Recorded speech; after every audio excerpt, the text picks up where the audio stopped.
What's up, guys? It's Jake again, Jake Shop and Track. We're gonna do us a Magician update. A few of you guys watched my video from about a month ago.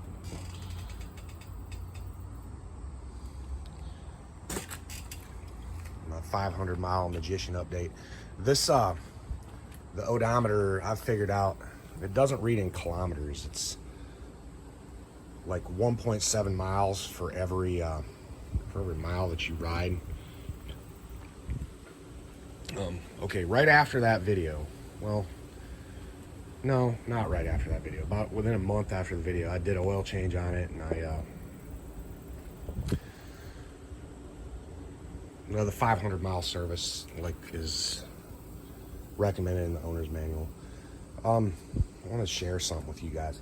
So I said Loctite, Loctite, Loctite. Well, you know what? I want to show you. There's going to be some pictures rolled in here. I want to show you something that you're going to want to address on your Magician. You see that bolt right there? Right behind the fuel petcock? My fingers on it. Okay, so what I want you guys to do, when you get your Magician, or maybe your Hawk, you know, whatever, Tail, or whatever, one of these CG250 bikes you get, when you get it out of the crate, take it all the way apart. Put Loctite on every bolt. Just one bolt at a time, all right? Like early this week, the turn signal stopped working, all right? And I couldn't figure out why.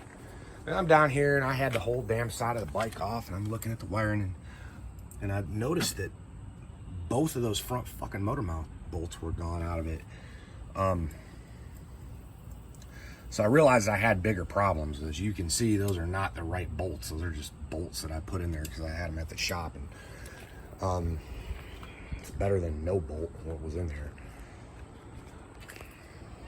Take them off and Loctite them, all right? So I bolted the engine back on tight, and next thing I know, the turn signals are working again. Well, that's probably because the motor was no longer pushing the wiring harness up into the frame.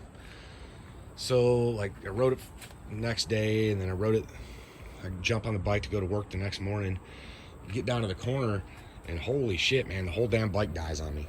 I mean, thank God I wasn't like 4 or 5 miles away.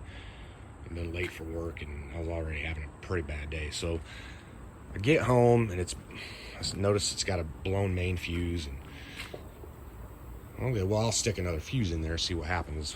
About 5 fuses later, I'm like, all right, well, I got obviously a short to ground, which is,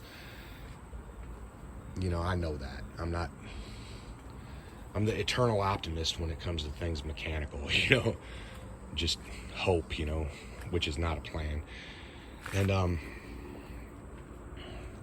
anyway, that wiring harness I was just pointing at, originally it's routed, you see spot tie on it. It doesn't come like that. It's routed up through here, and it was digging into the corner of the petcock. I'll show you a picture. So anyway, like, a whole bunch of wires were rubbed through, and reroute that wiring harness so it's down underneath that frame rail, and it can't do that. I don't know if you'd have that problem if you did what I'm telling you, and when you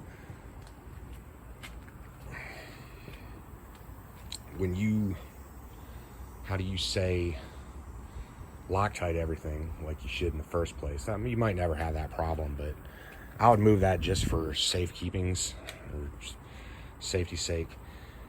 I had to solder a whole bunch of wires back together. Low fuel indicator light never comes on at all anymore. I mean, before it would just stay on. I'm glad, honestly, that stopped coming on.